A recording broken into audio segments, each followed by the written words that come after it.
Hello, it's Jason here from Tritex Games. Yes, I am in disguise, and the reason I'm dressed as a half-elf, half-dwarf, I don't know what it is because we're here today to introduce our new D&D night role-playing session. And I'm here with Sam from the Stafford's D&D League, and he's going to tell us a little bit about it. So, welcome, Sam.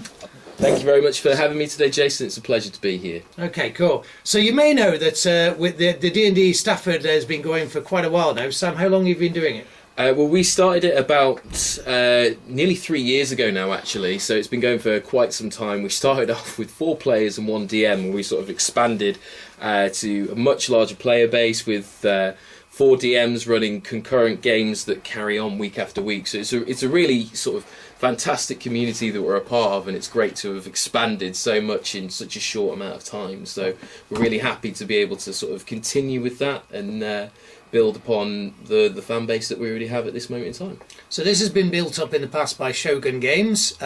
Shogun Games, you may be aware, is sadly closing down. They were very much a video game store, but they had a board game loft where they built up this community and have done a fantastic job. And we thank you, Sue, for all the work she's done, but now she's sadly retiring, and therefore you guys were looking for a new venue and to actually host this on a night time for us, you know? Yeah, certainly, and I couldn't think of a better venue, honestly, to move to. The Tritex Games has got so much to offer in terms of what our players want, being surrounded by, you know, a plethora of different models, minis, paints, everything that you could potentially want, dice, you name it, you've got it here for our players to access, and it makes it so that before we start a game, if you need something, it's there, you know, on hand, ready for you to go, including all of the fantastic new modules like Curse of Strahd for D&D, Dungeon Master's Guide, plenty here for players to access. Yeah, I'm going to have to lose a beard, guys. This is just down to Richie. I don't blame you. I don't know how dwarves do this. This is like a killer. The rogue has revealed his disguise. Aha! Here we are. Yeah, I mean, Tritex has been going now for around about 16 years. One of our big focuses at Tritex Games has always been miniatures, and we've been doing the D&D miniatures, certainly pre-painted, with the largest in Europe for the range of that we sport. Right from when Wizards of the Coast first started doing those, all the way through to what WizKids do. So that's a big part of what we do, and we have people all around the country come here for that. Yes, we expand into accessories, and D&D's always been a heart of mine. I mean, I started role playing when I was about 13 years old.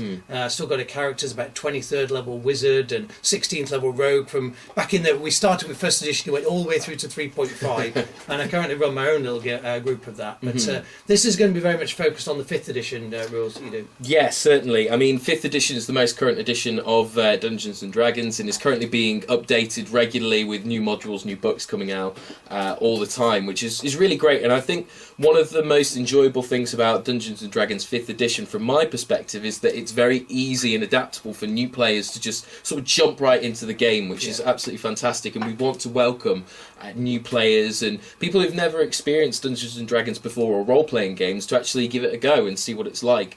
A lot of people will have played, you know, sort of your typical RPG games online on consoles, things like Skyrim, and these open world opportunities, and that is what we're offering with our Dungeons and Dragons sessions that we'll be running here at Tritex Games. It's an idea for you to explore new opportunities, get to meet new people, and perhaps try out something new, or if you've played before, you know, get together with some new players and start out in a new situation, in a new environment. So that's kind of what we're trying to offer to people, and it's not just sort of the local community. We have players that come from Stoke, we've got players that come from further down in Cannock, things like that. So people do come from quite far, because we offer quite a good environment for people to enjoy themselves, but also a really fantastic role-playing game. So what can people expect if people are brand new to the game, coming in, never done before? Can they get the same experience as people who've been playing for a long time? And well, one of the beauties is that we've got players from all kind of different levels. So some players have got years of experience, some people like myself. I mean, I've only been playing for about 4 or 5 years now, realistically. And I sort of jumped into the DMing side of things based off of a background of really enjoying what it is that the core values of the game, which is, you know, the high fantasy, the role play. There's so many different elements that come together that really enticed me into sort of taking on a role as a dungeon master. And for new players, it's great because you have so many people with so many different experiences around you to sort of collaborate with and give you guidance and give you feedback and help support you on your journey to becoming a better player. And the beauty of the game is that it isn't something that punishes you for being new, okay? It is something that you can sort of grasp with some relative ease. It does take a bit of time to get into, but the leveling system and the support that you get from other people helps to ease you in gradually and build you up for a really fun and enjoyable experience. So there's a lot of support from DMs, there's a lot of support from players, and the player base that we have is absolutely fantastic, and it's brilliant that so many people are going to be joining us from our initial player base here at Tritex, because they do so much to support other people and help one another. And, you know, as I say, we've built up a really good, strong community that helps one another with the games. It's fantastic, really. So is it likely to be like one-shots, or have we got ongoing campaigns, or how does that run? So it's kind of like a mixture almost. So we have an overarching group that sort of works together, and we have lots of different sort of storylines and items that run in the background, and sometimes they'll crop up one week and maybe you won't see them for a while, and then all of a sudden something else will come to the forefront, and it's a real mixture. So each DM plans their own story, their own adventure each week, so it is kind of a bit like a one-shot, but a lot of the DMs, especially the main DMs that are in, week out, we have 3 core DMs, and they all run their own sort of plots and stories that they might deviate from a little here, a little there, or they might dip into someone else's storyline, and we all collaborate together. So we work really hard to ensure that the games that people play are interesting, but also that the characters that they have, they're not just showing up for one adventure and that's it, you know. They do have purpose, and that their backstories are explored, the role-playing opportunities that people have are explored as well, and it means that players can do a number of things to develop their character and develop their role-playing experience, which is fantastic. Cool. So can they essentially bring a character that they've already got from an existing campaign and come in here, or do they have to bring up a new character and from scratch? So we create a welcome pack essentially for every single player, and that is it gives off the core rules in terms of IRL rules that we have in the shop. Also the rules that players should expect to experience in game. It also goes through character creation rules as well. Okay, so in D&D you have set stats that allow you to be good in certain things, or maybe not so good in other areas, and it's based off of sort of the core principles of what you expect a regular person to have: your intelligence, your wisdom, strength, dexterity, all those kinds of things. And your gorgeous charisma, of course. Of course, yes, we can't forget that. High-ranking charisma here. can't help myself. But essentially, we use either 2 systems, which are both discussed and shared in the welcome pack, which is the basic book system, which is book stats, which are sort of your balanced average stats, or we use a point buy system, which is another alternative to the book stats, which allows you to either have really balanced characters or someone who's really fantastic in a set number of skills, but probably awful and atrocious in other areas. So the idea is that previously we've done other methods, and we want it to be a lot more balanced for players when it comes to their character creation, and ensuring that each player has, you know, a unique experience, but they can also be a bit more, have some of that customizable freedom essentially, which is important, because that is one of the joys of Dungeons and Dragons, is having that freedom to do things differently, or, you know, explore things in your own unique way essentially. So how do you balance it so much as the people who are coming in that are brand new, that come into the game, as well as the people who've got like really strong characters? Obviously you've got a number of different tables, different nights, different adventures. Can you get like one guy who's like, I don't know, 10th level, who's got lots of powers, and somebody being in the same party as 1st or 2nd level? Does that work? Or so we have a soft reset system, which allows for those higher level characters to be essentially retired for a set number of times, time. At this moment in time, since we finished at Shogun Games, we've done almost like a hard reset. So everyone is reverting back to a certain level, so that new players that join us here at Tritex don't feel as though they're completely outnumbered. It's not a Diablo 3 situation where you've got high-level players in prestige ranks, whatever, leveling you up, power leveling you from level 1 to level 70 as quickly as possible. You know, let's go kill a dragon. Exactly. No, I'm level 10. I'm just going to sit in the background. You know, don't mind me. I'll be fine. Hit him once. So we do make sure that each player is, or every party is as balanced as possible. So we are doing a hard reset for players. They are allowed to continue their current characters if they so wish, but they're being reverted back to a certain level because the story that we're exploring at this moment in time allows for that to happen. They've essentially gone back in time and things have reverted because of a very dangerous god known as Orcus, who I believe you have on sale here in store, available for you to purchase if you wish to. Thanks for the plug. Of course, always trying. He's essentially reset what is happening in current events. So the story is being explored and developed through Tritex. So we've moved from a set sort of storyline that's now finished almost at Shogun.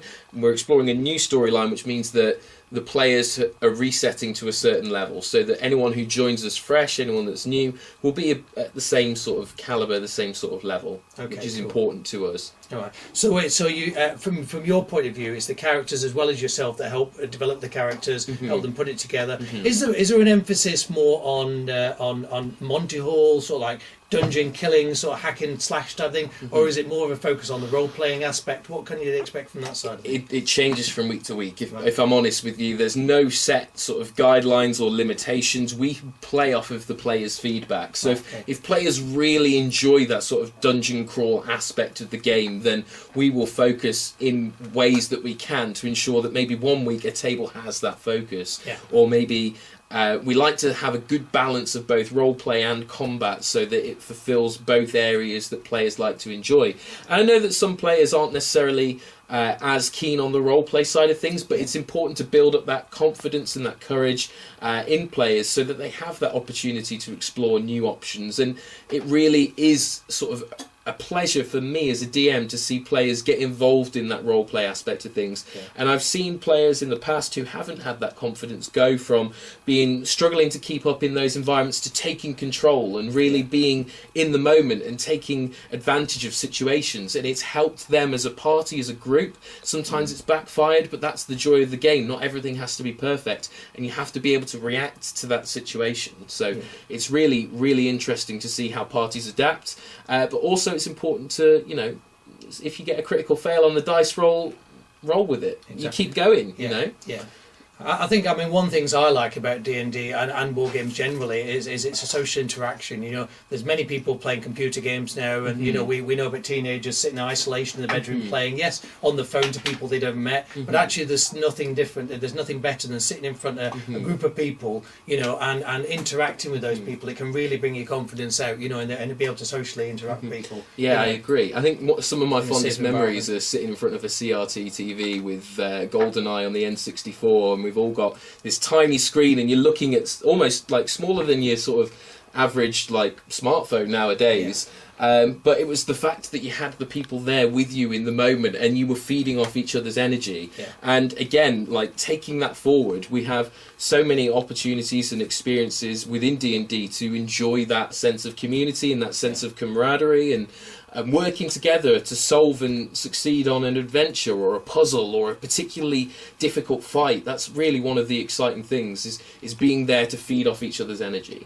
And it's a relatively safe environment for people to explore themselves, to come out, to talk about things, to share things without being slammed down, because we're trying to build a community here where people do respect each other, essentially, and if there is situations where someone is becoming disruptive and causing a problem, then there will certainly be have a conversation, because it's not the kind of thing we want to have. Of course. We have a very sort of, I won't say strict, but we have a very core set of rules that need to be focused on both in character and out of character. So we want players to feel comfortable. We want them to feel as though they're in a safe space to try and explore some of the themes and the features that we are putting forward to them. And, you know, it's important to us that players have that opportunity. And if that opportunity is being affected, then DMs at a table have the responsibility to look after their players. And, you know, we do speak to those players that do cause issues if we have had any. And even then, they've been minuscule, if anything. Majority of our community, I would say 99% of our community is absolutely fantastic. And it's a really good environment to start exploring this kind of gaming opportunity. So new players always welcome, definitely, and I think that they would fit right in regardless of creed, culture, background, anything like that. If you want to explore a role-playing game, you go for it and give it a go. You know? And what kind of age groups do we have coming to this? So we have 13 plus is our sort of expectation. If you're over 100, I would love to see it. I would genuinely love to see it. Anyone over the age of 13, because we do explore some sort of more mature themes in some of our games, but we do have a separate table for the teenagers and the adults. So there's 3 tables for the adults and then a separate table for the teenagers. So if you're new to role-playing or you're a younger age and want to get a bit of experience, then it's an opportunity for you to join in. And it's only £2 a week, so you know, I think that's a pretty decent respectable amount, considering, you know, the amount of effort and energy that goes into creating these games. The DMs bring in models and miniatures, they plan these opportunities and events and things like that. So it's a really exciting opportunity for new players, young and old. I mean, what we can offer, we have you know, in our main game room we have sort of 2 solid tables. We can divide them up so there's a bit of space between each other. We have a completely separate room that the youngsters can go into, essentially, so have their space, and another room, another smaller room again, which, because we have 4 tables, we could even expand to 5 tables if we need to, like, you know, but certainly to give people enough space to play in that respect. You know, we have toiletry facilities here, we have free parking for the evening, so you know, it's a good environment for sort of sitting there and coming and basing yourself. The free parking is a big boon in my opinion, honestly, genuinely. It's really easy to access as well with the parking spaces. You know, you haven't got to worry about being in the centre of town. You've not got to worry about new bus lane cameras and things catching you out trying to get to the venue. It's really fantastic that the location is just on the outskirts, so you avoid most of the traffic, and it's a really great venue. So I'm a few minutes from the train station as well, which is helpful. So therefore, if you can't get a lift, then we've got that as well. You know, and if you do find there's a difficulty in getting a lift, there's enough people around that will potentially give you a lift. Oh, for sure, yeah. We work as a community, and people do. We build friendships, we build relationships, and we talk, and we help one another out. So I know for a fact myself, I've given players a lift before. I know that other players work together to support that. So you know, if you really invested and really want to try it out, then don't hesitate. Just, you know, find us on Facebook. We have a Facebook page. At the moment, it's Stafford Adventurers League. That will be changing very shortly once we rebrand for our new location here at Tritex Games. And obviously, we will post that on any social media outlets so that players and new potential players know where to look for us. Right, so this is starting next Wednesday, which is the, I think it's the 2nd of March. No, sorry, not 2nd. It's the 26th of February, is it? I will find out very quickly. Schedule, Cut this bit. I'm pretty sure it's. So the 26th or the 27th? I'm not doing any editing today. Wednesday the 27th. 27th of February. So from 5 o'clock onwards, I think you start playing from 6. So we start playing from 6:30. Right, okay. So some of us can't arrive until 6 o'clock. Myself, I work in Wolverhampton, so it's a bit of a stretch getting here for 5 o'clock. But when we were at Shogun, a lot of players would arrive around 5 o'clock-ish, and they would play some other games, maybe some board games or Magic the Gathering, things like that. So it's an opportunity that if you want to come early, there's people here, there's people to talk to, there's things to buy. If you need to prepare yourself, you can, I don't know, painting, that's always an option. We have painting available. We do paint days. We also have and essentially, if we've got characters, there's no reason why we shouldn't leave people want to come and paint their characters, we'll leave some paint so people do that. We've got a board game live with people to come and try something new. I mean, we're open Monday through till Saturday anyway. We've just got 2 late night gaming. So the late night gaming now on Tuesday night for board games and war games and things like that. And then Wednesday night is dedicated to D&D. We're just going to take up the space. It's just going to be a hoot, you know. So. It's going to be great, and I think I'm really looking forward to seeing more people arriving, new players, things like that, getting involved. As I say, I've got 4, maybe 5 years of experience in Dungeons and Dragons, but our core sort of DM group has a variety of experience, and we work and feed off of what the players want, essentially. So if you feel as though the experience that you're getting is not up to par, then we adapt to that, and we make sure that everyone is included and everyone is enjoying themselves, essentially. And we do host regular meetings as Dungeon Masters, as a group, to ensure that we're meeting the needs of everyone and that the rules and that everything is fair. So we do a lot to ensure that it runs smoothly. So and we're always looking for new DMs. So if you are interested, it's voluntary work, obviously, but you know, the fact that you're expanding and developing the community is an absolute fantastic boon, realistically. So.